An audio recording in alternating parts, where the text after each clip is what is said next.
Hi friends, welcome to our channel. Brahmamudi serial next ఎపిసోడ్లో ఏం జరగబోతోందో ఈ వీడియోలో చూసి తెలుసుకుందాం. అసలు నిజం తెలుసుకున్న కావ్య అసలేం జరిగింది అని తెలుసుకోవడానికి ఈ వీడియోని స్కిప్ చేయకుండా ఎండ్ వరకు చూసేయండి. కావ్య జ్యువెలరీ ఎక్స్పోకి రావడానికి ఇంటి దగ్గర బయలుదేరుతుంది.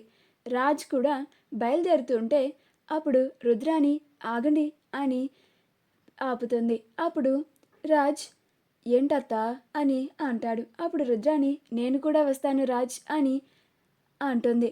అప్పుడు ఇంట్లో వాళ్ళందరూ రుద్రాని పైన చాలా సెటైర్స్ వేస్తూ ఉంటారు. అప్పుడు రాజ్ వస్తుందంటుంది కదా, రానివ్వండి, పాపం ఎందుకు అన్ని మాటలు అంటున్నారు అని అంటాడు. అప్పుడు స్వప్న అయితే రాజ్ నాది కూడా ఒక కండిషన్ అని అంటుంది.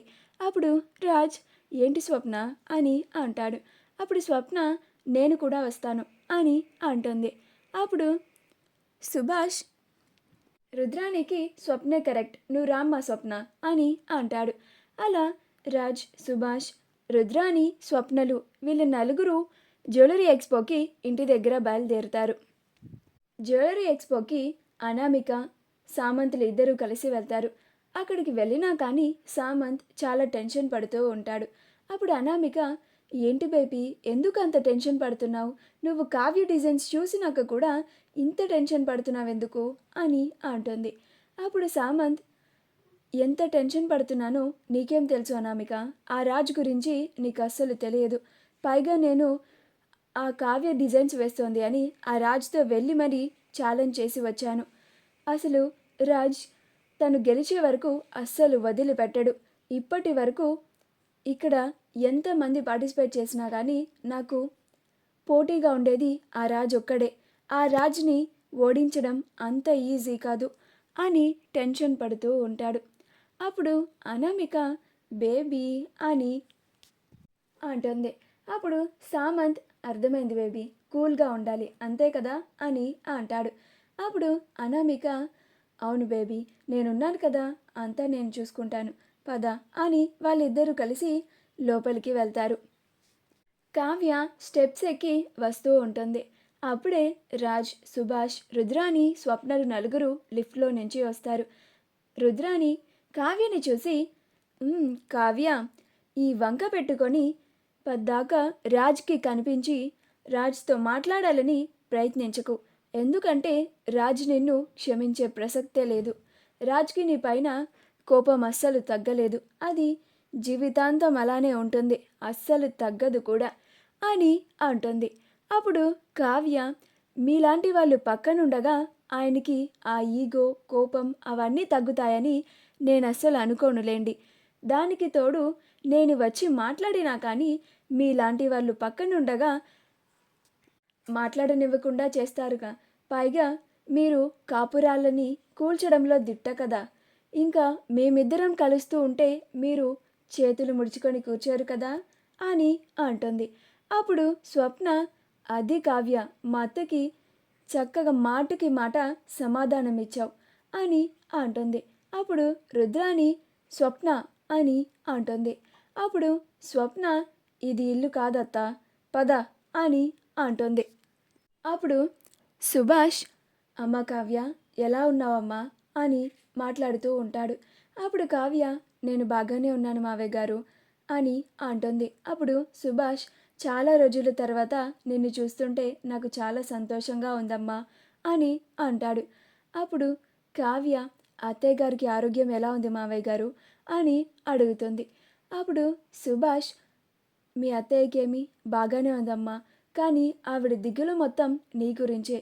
నువ్వు ఎప్పుడు ఆ ఇంటికి తిరిగి వస్తావా అని ఎదురు చూస్తూ ఉంది. ఎప్పుడు ఆ ఇంటికి వస్తావమ్మా అని అడుగుతాడు. అప్పుడు కావ్య అది మీ అబ్బాయి మీదే ఆధారపడి ఉంటుంది మావయ్య గారు అని అంటుంది.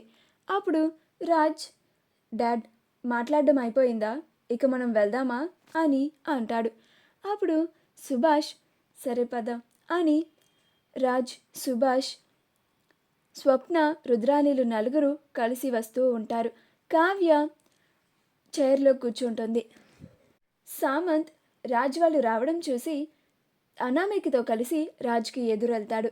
ఎదురెళ్ళి వెల్కమ్ రాజ్, నువ్వు ఫస్ట్ టైం ఈ అవార్డులో ఎక్స్పోలో ఓడిపోవడానికి రెడీగా ఉండు అని అంటాడు.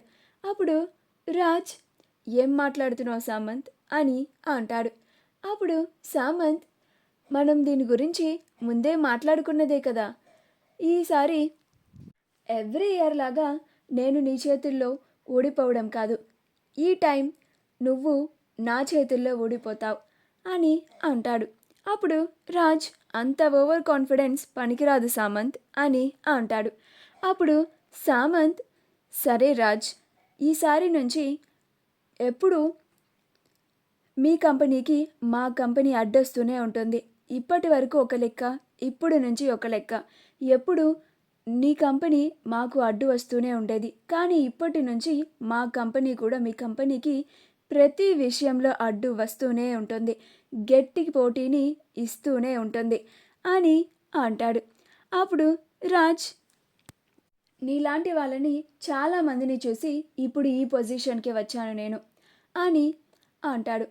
అప్పుడు సామంత్, నువ్వు ఎంతమందినైనా చూసి ఉండొచ్చు, కానీ ఈసారి మాత్రం కథ వేరుగా ఉంటుంది అని అంటాడు. అప్పుడు రాజ్, సామంత్, నీకు ఓవర్ కాన్ఫిడెన్స్ బాగా ఎక్కువైపోయింది. సరే, నువ్వన్నట్టుగానే చూద్దాం, జ్యువెలరీ ఎక్స్పోలో అవార్డ్ మన ఇద్దరిలో ఎవరికి వస్తుందో అని అంటాడు. అప్పుడు సామంత్, అలాగే రాజ్ అని అక్కడి నుంచి అనామికని తీసుకొని వెళ్ళిపోతూ ఉంటాడు. అప్పుడు సురేష్ గారు కావ్య దగ్గరికి వచ్చి, హాయ్ కావ్య గారు అని అంటాడు. అప్పుడు కావ్య, హాయ్ సురేష్ గారు అని అంటుంది. అప్పుడు సురేష్, ఇప్పుడు వాళ్ళిద్దరూ మాట్లాడుకున్నారు కదా, వాళ్ళలో